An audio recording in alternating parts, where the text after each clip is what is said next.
J'adore le Super Smash. Yo, tout le monde, Smash Boy, Winnie B, you already know that, on est sur Super Smash TV. Aujourd'hui, on va parler de Slim Jesus dans un nouvel épisode de Culture Story, comme je vous ai dit.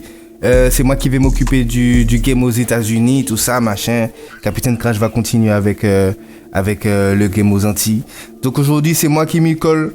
Donc c'est parti, on va parler du jeune rappeur qui a fait du bruit à l'époque. Donc tout le monde pouvait le voir. Il avait une sorte de teinture, c'était un petit blanc.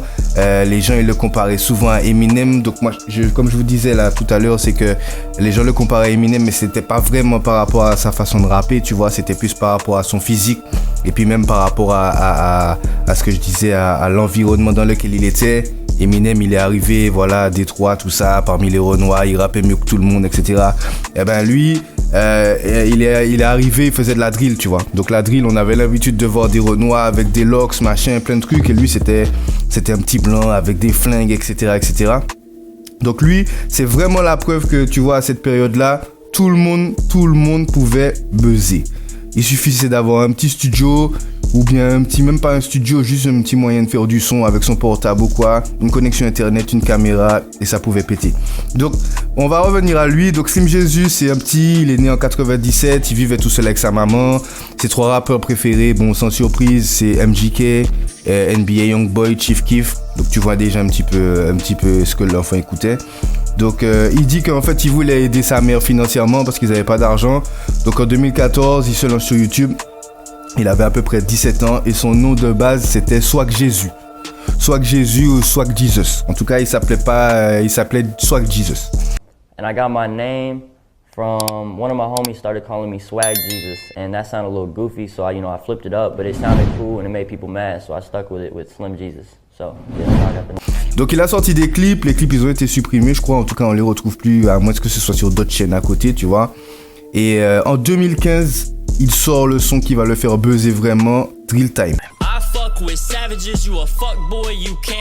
Donc dans Drill Time, tu vois, il est armé, il est avec ses gars, il dit que c'est un gangster, qui va te rafaler, machin, si tu parles mal, etc., etc. Donc du coup, comme je vous ai dit tout à l'heure, ça buzz directement parce que les gens se disent mais c'est qui ce petit gars-là, c'est un petit blanc, il a l'air gentil, il a des flingues de partout, il parle de meurtre, il parle de trucs, nanana. Donc ça a intrigué pas mal de gens et du coup ça a buzzé. Donc il est passé chez Vlad. Donc Vlad, pour les gens qui connaissent pas, c'est un mec qui fait des interviews, un journaliste qui fait des interviews, l'interview des rappeurs, un peu comme on fait chez Super Smash, tu vois, on met la caméra et on parle de tout et de rien avec les gars. Ben, c'est exactement la même chose.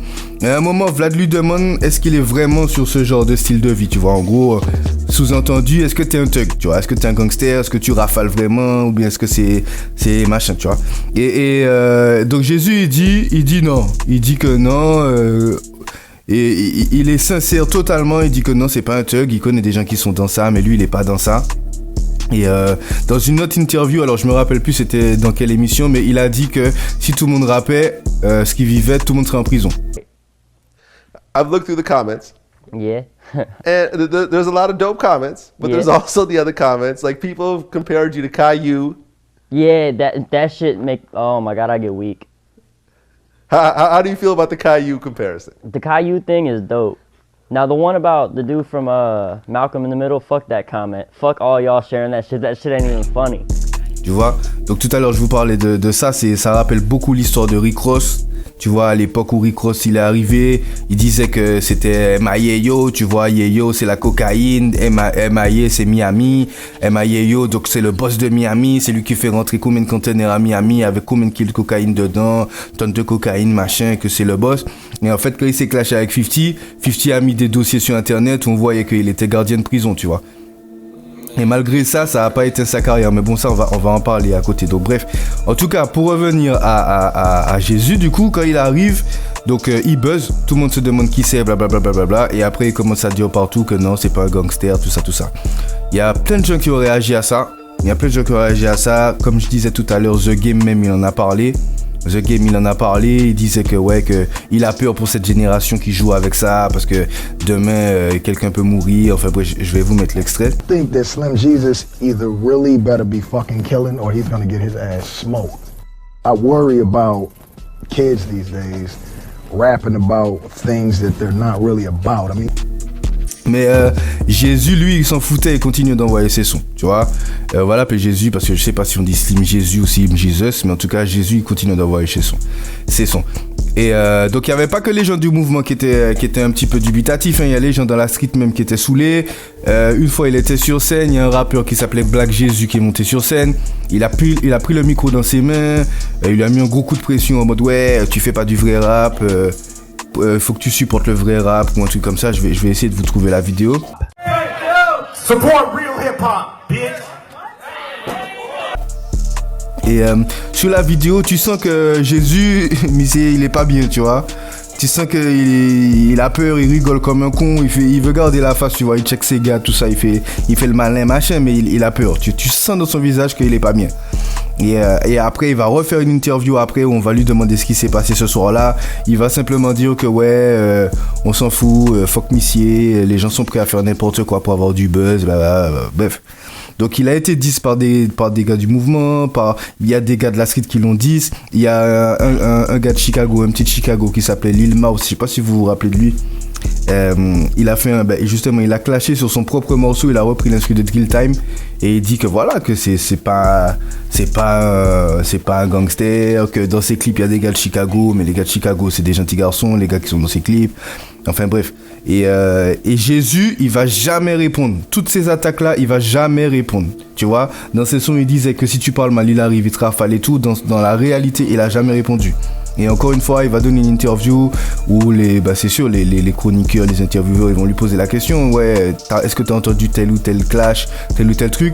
Et lui, il va répondre que il s'en bat les couilles, il s'en fout, il est concentré sur son argent, il a pas le temps de répondre aux gens, blablabla.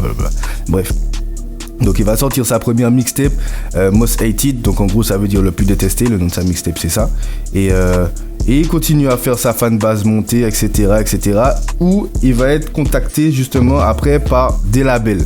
Donc tout à l'heure je disais, mais j'ai eu un problème de micro, du coup j'ai dû refaire la vidéo, c'est pour ça que je dis tout à l'heure. Birdman va le contacter, donc Birdman, le gars de Cash Money là, le papa de Lil Wayne entre guillemets. Et Birdman va lui proposer un contrat, tu vois.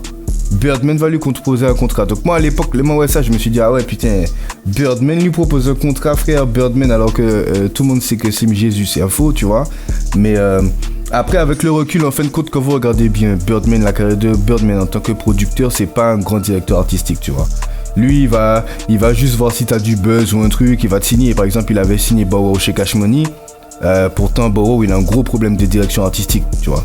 Mais il s'en foutait, lui il a juste vu, ok, Bow Wow il est un peu connu, il a pris Bow Wow et puis voilà, tu vois. Quand il a signé Jacquees, il savait pas trop quoi faire avec Jacquees entre guillemets, il a juste signé.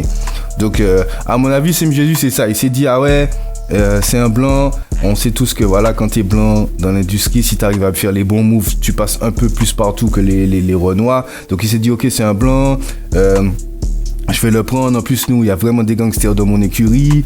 On va lui donner un peu la crédibilité dont il a besoin. On va l'encadrer, on va lui donner les moyens qu'il a besoin.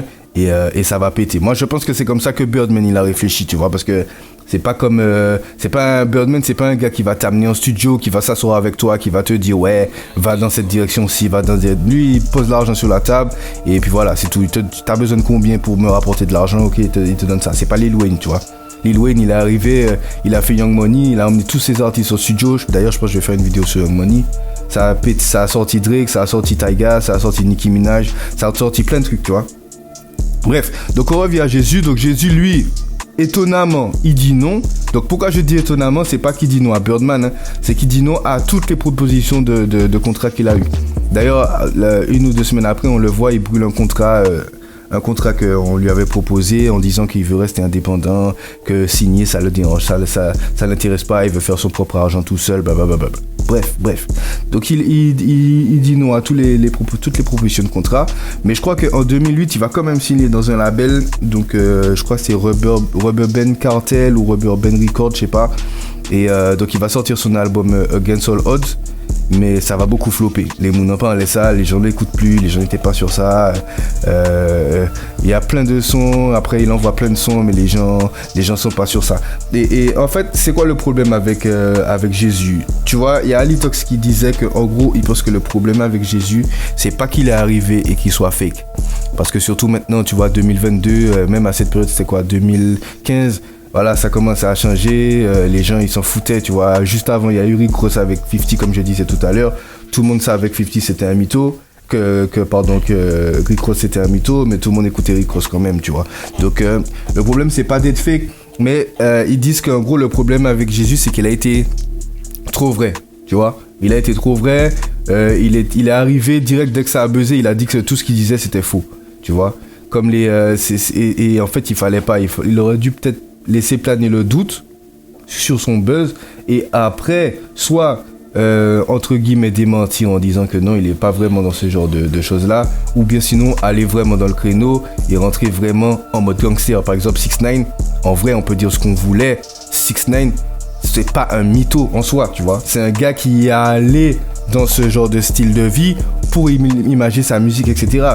Mais 6ix9ine, il blanchissait de l'argent, il fournissait tout un gang, il payait tout un gang, il était vraiment en mode gangster, hein. Il a braqué des gens, il tirait, il y a eu plein de coups de feu, plein de fusillades, il y a plein de vidéos sur internet où on voit 6ix9ine, il est dans des histoires de drive-by, de trucs comme ça, de kidnapping, de machin. Donc 6ix9ine de base c'était peut-être pas un gangster, mais il s'est mis dans ce style de lifestyle pour sa musique, pour ses trucs, pour sa crédibilité, tout ça, tu vois.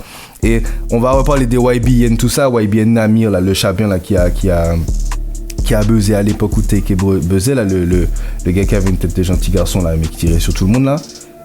Il a buzzé, mais ces gars-là, ils s'habillaient YBN, c'était un coup sur GTA, tu vois. C'était un coup sur GTA. Ils disaient que ouais on va te rafaler machin, mais c'était dans le jeu vidéo et après ils ont fait leur son, ça a pété machin. Bon maintenant on les entend plus trop, sauf Corday, mais voilà. Mais en tout cas il y avait quand même cet aspect de c'est faux, mais bon c'est quand même jeu vidéo, c'est des mecs d'internet machin. Sauf que Slim Jésus lui il est vraiment arrivé en mode ouais je suis un thug, je rafale tout le monde, et après il a dit non c'est faux, tu vois. Il y a un autre qui a fait ça aussi, comment il s'appelait le petit là, les gars avec les lunettes là, merde, j'ai oublié comment il s'appelle. Bref, il a fait ça aussi, mais tu vois lui tu sens que ouais, c'est totalement second degré. Il parle de flingue, mais il a pas de flingue. Tu vois, il dit qu'il va tirer sur des gens, machin. Il a des lunettes, il a un appareil dentaire. Tout le monde sait que c'est faux. C'est limite du second degré. I got 2 twin Glocks, turn you to a dancer. I don't have no straps for nobody. I don't got no straps. Alors que Slim Jésus, lui, c'était vraiment à prendre au premier degré. Je sais pas si vous voyez la différence. Enfin bref, en tout cas voilà, n'hésitez pas à me dire ce que vous avez pensé de la petite vidéo. Mettez des commentaires. Il était pas non plus très connu, mais je pense qu'il y a plein de gens qui le connaissaient.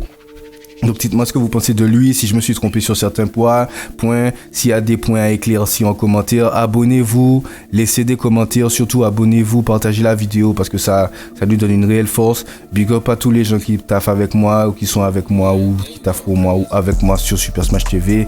Big up, on va essayer d'envoyer plus de vidéos, c'est pour ça d'ailleurs que je prends la main moi-même sur les vidéos en Amérique, comme ça laisse le temps aux autres frérots de taffer sur le game aux Antilles, de taffer sur tous les divers projets. Si vous-même vous êtes qualifié et que vous voulez parler par exemple du game français, parce que pour l'instant on n'a pas vraiment de personnes qualifiées pour parler du game français, n'hésitez pas à nous check supersmashfilm@gmail.com et puis voilà, on est ensemble. J'adore le Super Smash.